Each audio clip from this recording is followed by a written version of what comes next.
ॾिसी रहिया आहियो सिंध ग्रीन न्यूज़। मां आहियां गुलज़ार मंचालियो। ख़बरुनि जो सिलसिलो जारी आहे। हाणे ख़बरूं शामिल कंदासीं। ठटे खां रिपोर्ट करे अकबर दिलवाणी। सिंध मलाह फोरम ज़िले ठटे तरफ़ां कुछ ॾींहं अॻु कराची में बेदर्दी सां क़त्ल थी वियल शहीद ज़ाहिद मीरानी जे क़ातिलनि जी गिरफ़्तारी तोड़े सिंध मलाह फोरम जे मरकज़ी सदर माजिद सिकंदर मल्ला, शहीद ज़ाहिद मीरानी जे भाउ अल्ताफ़ मीरानी, इनाम सियाल इम्तियाज़ मीरानी समेत ॿियनि जी गिरफ़्तारी ख़िलाफ़ हिकु एहतिजाजी मुज़ाहिरो दरगाह सतियूं लॻ ॻोठ मास्तर मोहम्मद हसन मल्लाह में सिंध मलाह फोरम ज़िले ठटे जे सदर मोहम्मद अयूब मल्लाह, वॾेरो मीहल मल्लाह, ज़ाहिद अयूब मल्लाह, पीराणो मल्लाह, साहिब नो ज़करिया, हबीबुल्लाह अब्दुल्लाह, मूसा मल्लाह ऐं ॿियनि जी अॻुवाणी में करे सख़्तु नारेबाज़ी कंदे चयो त कराची में 5 ॾींहं अॻु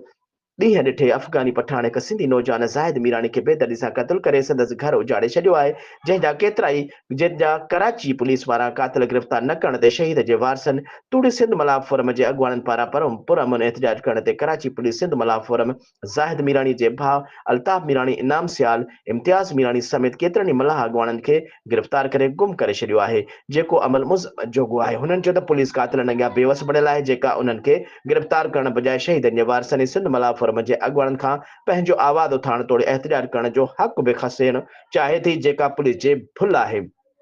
हुननि चयो त हू शहीद ज़ाहिद मीरानी जे क़त्ल ते कंहिं बि सूरत में ख़ामोश न वेहंदा। हुननि घुर कई त फौरन शहीद ज़ाहिद मीरानी जा क़ातिल गिरफ़्तार करे शहीद जे वारसनि सां इंसाफ़ करे कराची में वधंदड़ धारी आबादकारी खे बुझो ॾेई फौरन अफ़गानी पठाणनि खे सिंध मां नेकाले ॾेई धरती धड़ियुनि सां इंसाफ़ करे मल्लाहनि खे समूरियूं बुनियादी सहूलियतूं मुहैया करे संदन रोज़गार जे वसीलनि ते थियल कब्ज़ा ख़ाली कराए सिंधु दरिया ते अॾजंदड़ कैनाल ख़तमु करे सिंध खे पंहिंजे हिसे जो पाणी मुहैया कयो वञे। ॿी सूरत में सख़्तु एहतिजाज कयो वेंदो। होॾां सिंध जे मलाह बिरादरी ऐं सिंध मलाह फोरम पारां कयल सख़्तु एहतिजाज बैदि नेठि कराची पुलिस मजबूर थी गिरफ़्तार थियल सिंध मलाह फोरम जे सदर माजिद सिकंदर मल्लाह, शहीद ज़ाहिद मीरानी जे भाउ अल्ताफ़ मीरानी, इनाम सियाल, इम्तियाज़ मीरानी समेत समूरनि मल्हानि बिरादरीअ जे माण्हुनि खे आज़ादु करे छॾियो आहे।